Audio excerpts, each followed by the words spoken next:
Sistema nervioso autónomo. El sistema nervioso autónomo se encarga de la regulación de las funciones involuntarias del organismo, del mantenimiento de la hemostasis interna y de las respuestas de adaptación ante las variaciones del medio externo e interno. Además, interviene en la regulación de la presión arterial, la motilidad digestiva, las secreciones gastrointestinales, el vaciamiento de la vejiga urinaria, la sudoración, la temperatura corporal, frecuencia cardíaca y otras actividades. Una de las características más sorprendentes del sistema autónomo es la rapidez y la intensidad con la que pueden variar las funciones viscerales.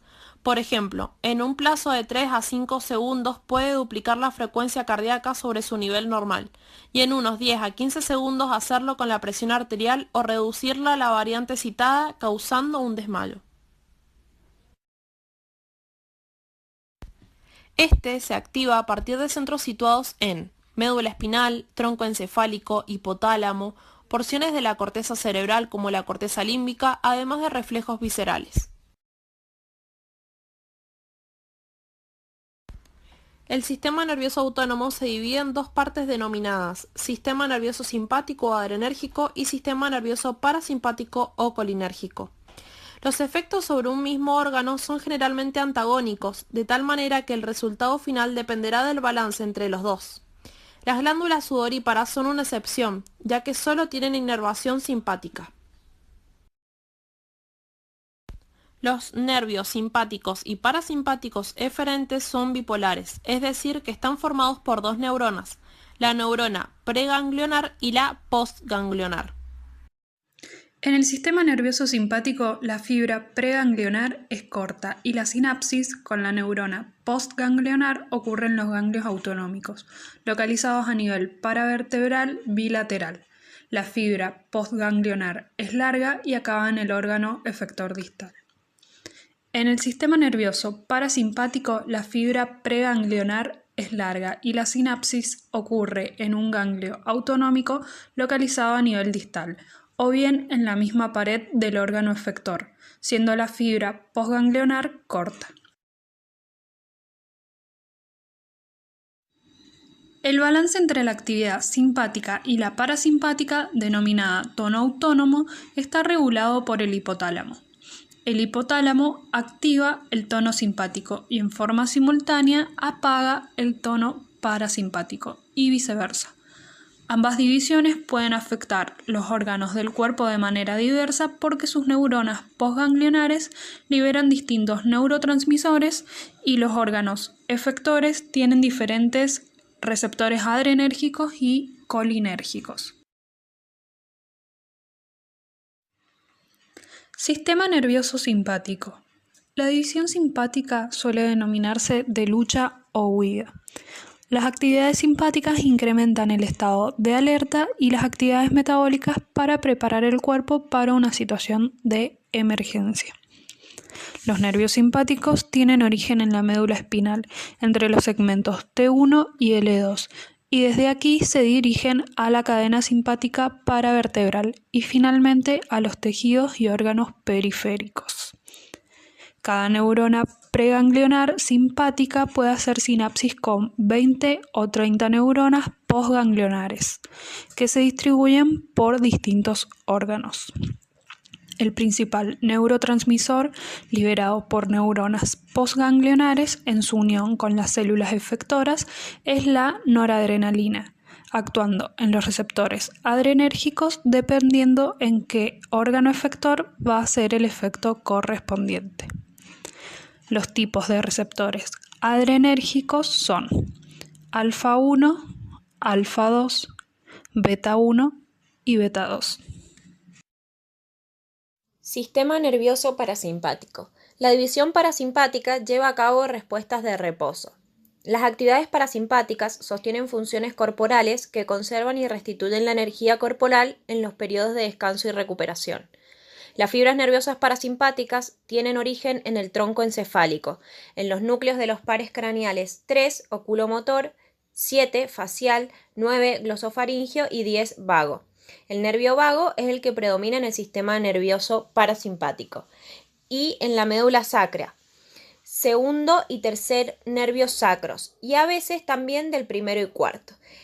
La relación de fibras pre- y postganglionares es de 1 en 1 o 1 en 3, de tal forma que una neurona preganglionar forma sinapsis con muy pocas neuronas postganglionares, lo que asociado a la proximidad de la sinapsis al órgano inervado lleva a que la estimulación parasimpática sea más localizada, al contrario de lo que sucede en el sistema nervioso simpático. El neurotransmisor principal es la acetilcolina, liberado por las neuronas postganglionares actuando en los receptores muscarínicos o colinérgicos, produciendo efecto en órgano efector. Los tipos de receptores muscarínicos son 4, M1, neuroparietal, M2, neurocardíaco, M3, muscular liso y glandular y M4, ocular. Neurotransmisión del sistema nervioso autónomo. Los neurotransmisores. La transmisión del estímulo excitatorio a través de la hendidura sináptica ocurre mediante la liberación de neurotransmisores. Los neurotransmisores del sistema nervioso simpático y parasimpático son fundamentalmente la noradrenalina y la acetilcolina. Las fibras secretoras de noradrenalina se denominan adrenérgicas y las que secretan acetilcolina, colinérgicas. Todas las neuronas preganglionares, tanto las del sistema nervioso simpático como las del parasimpático, son colinérgicas. Las neuronas postganglionares del sistema nervioso parasimpático también son colinérgicas. En cambio, las neuronas postganglionares simpáticas son adrenérgicas y secretan noradrenalina, excepto las que van de las glándulas sudoríparas y a una minoría de vasos sanguíneos que son colinérgicas. Las neuronas postganglionares de la médula suprarrenal secretan sobre todo adrenalina y muy poca cantidad de noradrenalina. Los neurotransmisores postganglionares interaccionan con los receptores de los diferentes órganos terminales donde provocan una respuesta biológica. Efectos simpáticos y parasimpáticos de los tejidos. El ojo, en la iris del músculo radial, produce una dilatación de la pupila en la parte simpática. En el músculo ciliar, una contracción de la pupila en lo parasimpático. Las glándulas lagrimales, tenemos las sudoríparas, que producen estimulación de la secreción en la parte simpática como parasimpática. Pero las glándulas salivales solo producen una disminución de la secreción en la simpático. El estómago produce un aumento de la secreción salival en lo parasimpático y el intestino una estimulación de la secreción salival. La médula suprarrenal está estimulada por las secreciones hormonales en la parte simpática y en la parte parasimpática por una estimulación de las secreciones.